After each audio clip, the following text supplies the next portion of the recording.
इसी में समय की बात है भाई, कुछ नहीं, सब समय की बात है, सब वक़्त की बात है, सब कुदरत की बात है। ये सारे एक ही चीज हैं, ये सारे जो मैं बता रहा हूं, जो भी कुछ होता है, जो भी है, बस समय की बात है।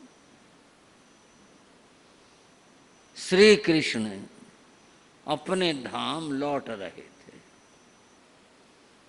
अर्जुन से कहा, अर्जुन अब हम जा रहे हैं अपने धाम को। उन्होंने प्रार्थना की, भगवान रुको, संसार का उद्धार। बोले बस जितना काम था वो कर दिया, अब तो अपने धाम को मैं जा रहा हूं। मेरे लिए कोई आज्ञा, कोई सेवा, वो तो कृपा करो, बताओ। अच्छा, एक काम करना, छोटा सा ये काम, ये मेरे पीछे ये सब गोपियां चली आई, मैं तब जा रहा हूं, तुम इन गोपियों को सुरक्षित वहां इनके घर, इनके गांव में वहां पहुंचा देना। बस इतना ही काम कर देना। ये तो मैं कर दूंगा भगवान, इसको खास बात नहीं। और कोई काम और कोई आज्ञा हो मेरे लिए वो बताओ। बोले बस इतना ही काम कर देना, इनको पहुंचा देना। वे तो अपने धाम को चले गए। अर्जुन ने गोपियों से कहा कि भगवान ने ये कहा है कि मैं तुम्हें तुम्हारे गांव पहुंचा दूं, चलो। वो भी दुखी थी, बोले चलो, चल पड़े। गोपियां थी, अर्जुन थे। रास्ते में डाकू मिल गए और डाकुओं ने उनको घेर लिया लूटने के लिए। अर्जुन को बड़ा तैश आया, तुम्हारी इतनी हिम्मत, इतने मजाल, पता नहीं अर्जुन साथ में है और तुम लूटने के लिए आ गए। अपना धनुष उतारा, बाण चढ़ाया, बताओ तुम्हें एक को जिंदा नहीं जाने दूंगा। वो लुटेरे थे, जंगल थे, उनके पास भी धनुष बाण थे। आमना और सामना हो गया। बंधुओं, यूं कहते हैं अर्जुन का एक बाण काम नहीं आया, विफल रहा और उन डाकुओं ने गोपियों को लूट लिया। लूट के जाते रहे। अर्जुन को अब समझ में आई ये ताकत तो कहीं और की थी। वही अर्जुन, वही बाण है, ये अर्जुन भी वही है, बाण भी वही है। आज क्या हो गया, क्या कहें इसको, समय की बात कहें, भगवान की ताकत कहें।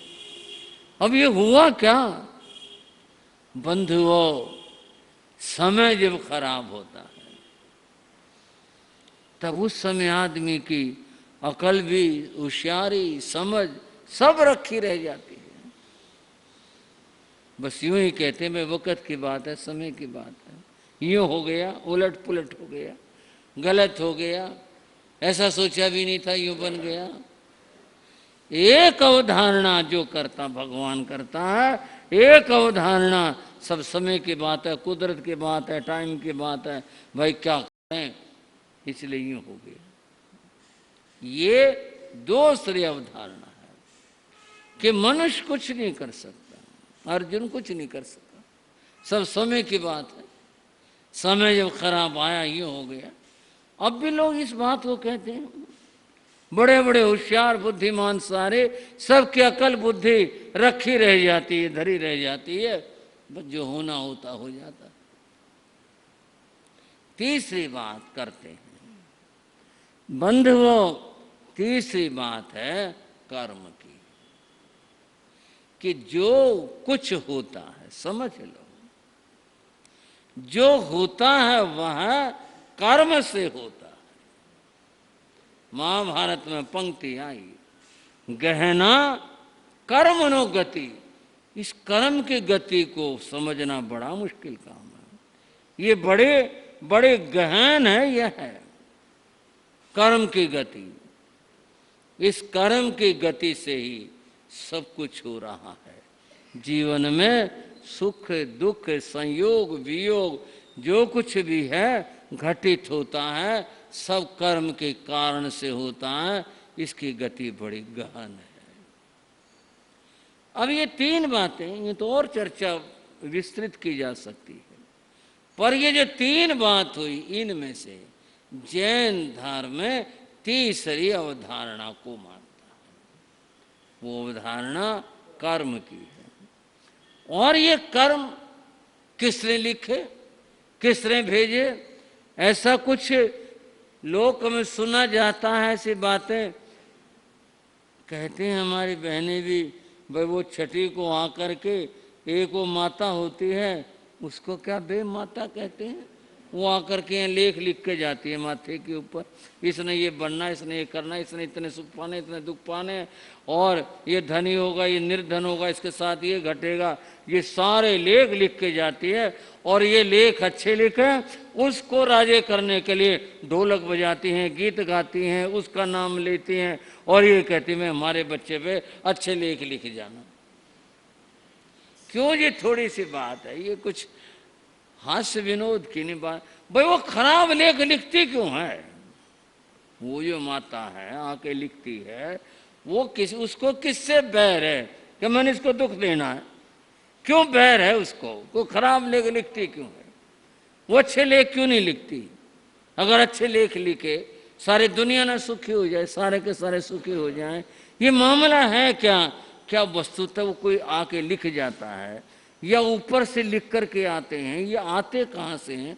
कौन लिखता है? कैसे है? क्या क्या मामला इस बात का? जैन धर्म कहता है कोई दूसरी शक्ति, सुन लो, श्राव को श्राविकाओ, बात को समझ लो, कोई दूसरी शक्ति इस जीव से अतिरिक्त में कोई और किसी का कोई लेख नहीं लिखता।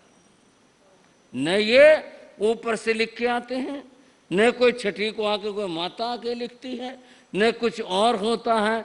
ये कुछ नहीं होता, ये जीव के अपने किए हुए कर्म होते हैं। इस वाक्य को अगर आप ध्यान से सुनोगे तो दोबारा बोलूंगा, अपने किए हुए, अपने कर्म ने कहा, कहां से ठाला है कर्म के? ये क्या है? अपने किए हुए हैं। अपने किए हुए और मुश्किल बात होगी। अपने किए, हमने, लोग कहते हैं हमने जिंदगी में कोई बुरा काम ही नहीं करा, फिर हमारे साथ ये क्यों होने लग रहा? आज तक हमने नहीं किया ऐसा कोई काम जो हमारे साथ होने लग रहा है। बंधुओं, अपने किए हुए होते हैं, इतना भेद है। कर्म केवल इसी जन्म का खेल नहीं है, ये तो जन्म और जन्मांतरों का खेल है। बंधुओं, महाभारत का युद्ध चल रहा था, बड़ा भयंकर युद्ध हो रहा था। और एक दिन आया कि जब भीष्म पितामह जैसा महान योद्धा, उसको अर्जुन ने अपने बाणों से बींध दिया और वे गिर पड़े। और वो बाण ऐसे मारे गए थे जो उनके शरीर में फंस गए थे, वो जमीन पर नहीं गिरे। क्योंकि ये भी एक वरदान या उनका पुण्य था कि कोई सृष्टि में योद्धा उनकी कमर जमीन से नहीं लगा सकता। इसलिए ये भी ऐसी बात बनी थी कि शरशैया पर गिरे, वो जमीन पर नहीं गिरे। हाहाकार मच गया। भीष्म पितामह के साथ ऐसा हो गया। अब सब उनके प्रति आदर मान श्रद्धा रखते थे। जिसने सुना देखा सब दौड़े भागे, युद्ध बंद हो गया। कौरव और पांडव भी आकर के उनको घेर लिया। सब देख रहे थे, रो रहे थे, ये क्या हो गया। और वो जीवित थे, भीष्म पितामह जीवित थे, सबको देख रहे थे और मूक आंखों से कह रहे थे, ये युद्ध का परिणाम है, ये है नतीजा युद्ध का। इस बीच में वासुदेव, श्री कृष्ण और अर्जुन ये भी वहां पहुंचे। सब उनका आदर करते थे। श्री कृष्ण उन्होंने भी आदर किया। उन्होंने कहा मैं तो अपने हाथ भी नहीं उठा सकता, आपके अभिवादन का मैं उत्तर भी नहीं दे सकता। हाँ मैं देख रहा हूँ, ठीक बात है, लेकिन पिता मैं आप तो सबके पूजनीय हो, कोई बात नहीं। आप कैसे हो? आपके सामने हूं जैसा, पर एक बात तो बता दो, मैंने अपने जीवन में कोई ऐसा कर्म नहीं किया जिसके ऐसे सजा हो। मैंने ऐसा कर्म किया ही नहीं कभी। शरीर छलनी हो गया, बाणों से बिंध गया, मैंने ऐसा काम नहीं किया। फिर ये इतनी बड़ी सजा, दंड मुझे किस बात का मिल रहा है? मैं जो भोग रहा हूं किस बात का भोग रहा हूं? सुनता हूं कि ऐसा बिना किए हुए तो हो नहीं सकता, और मैंने किया नहीं ऐसा। तब कृष्ण आगे आए थे, बोले पिता मैं आपको तो क्या उपदेश दूंगा, पर आपका प्रश्न है तो समाधान भी आवश्यक है। वे आगे आए और कृष्ण ने अपने दोनों हाथ पितामह के सिर पर, माथे पर रख दिए। तब उन्होंने योग माया शक्ति का प्रयोग किया और पितामह को नींद आ गई। उस दशा, उस स्थिति में नींद आ गई, सो गए। सोने के बाद सपने क्या उन्होंने कुछ देखा, और क्या देखते हैं, और पीछे कितने जन्म वहां वो क्या देखते हैं, एक खेत है और खेत में किसान काम कर रहा है। उसने पूले बनाए थे घास के, उठा कर रखने लग रहा था। उसने एक पूला उठाया और उठाते उसके नीचे से सनसनाता हुआ भयंकर काला नाग निकला। वो पीछे हट गया। पूला तो डाला उसने। अब दुनिया में कुछ ऐसा है, बस सर्प के प्रति, नागों के प्रति इतना द्वेष है। अगर वो अपने रास्ते जा रहा हो, अलग जा रहा हो, कुछ नहीं कह रहा, फिर भी उसे छेड़े बिना लोग मानेंगे नहीं, ईंट पत्थर मारे बिना मानेंगे नहीं। द्वेष है मनों के अंदर। किसान ने लाठी उठाई और लाठी उठा करके सर्प के ऊपर बरसा दी। इतना पीटा, सर्प जैसे मर गया, लेकिन वो मरा नहीं। हल्के से प्राण भी थे, पर उसने देखा मर गया। किसान ने अपनी लाठी के ऊपर उसे उठाया, उठा करके उसने खेत से बाहर फेंकने के लिए उस लाठी को ऊपर किया और जोर से फेंका। सर्प खेत से बाहर नहीं गया। जो खेत की बाढ़ थी कांटों वाली, जोर से उसमें जाकर पड़ा, और जो शूलें थी वो सारी उसके शरीर को पार कर गए और शूलों में सर्प फंस गया। चलो, मर गया। किसान अपने काम लगा। सर्प जीवित था। उन शूलों में वो बिंधा रहा, काफी दिनों तक बिंधा रहा। वो हिल नहीं सकता था क्योंकि सारे शरीर में शूलें पार थी। ऐसे ही रहा, मर गया। फिर वासुदेव ने अपने हाथ उठाए और फिर आंखें खुली भीष्म पितामह की। पितामह, देख लिया आपने? हाँ देखा, एक सपना ऐसे ऐसे देखा। तब वासुदेव ने कहा, वो किसान तुम थे? वो जो किसान था वो तुम थे? तुमने वो सर्प जो इतना मारा था और फेंका था, शूलों में फेंका था, तुम्हारे उस कर्म का आज ये फल है। तुम कह रहे हो मैंने तो कुछ किया नहीं।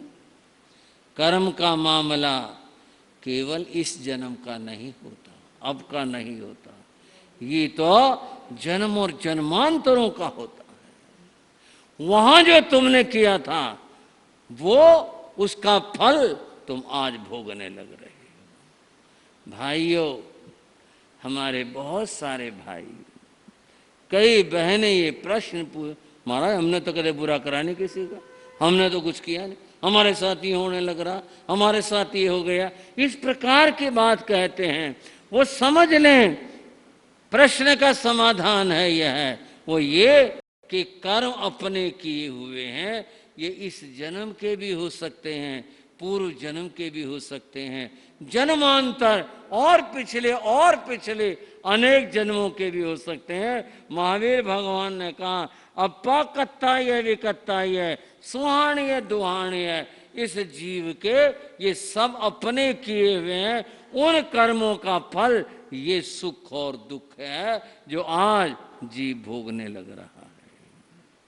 मैंने कहा था गौतम स्वामी ने बड़ी गहरी बात पूछी और बहुत अद्भुत पूछा, जीवनं बनते किम अतकड़े दुख विदय, ये अपना किया भोगता कि दूसरे का भोगता है या दोनों का भोगता है, और क्या चर्चा है इस प्रश्न के अंदर, वो अगले समयों में आज की चर्चा को विराम देते हैं। सभी कुछ देखना होता है, अतः आगे कर्म की बात कुछ करेंगे। गौतम स्वामी और महावीर के मध्य जो संवाद हुआ उसे हम समझेंगे, सुनेंगे।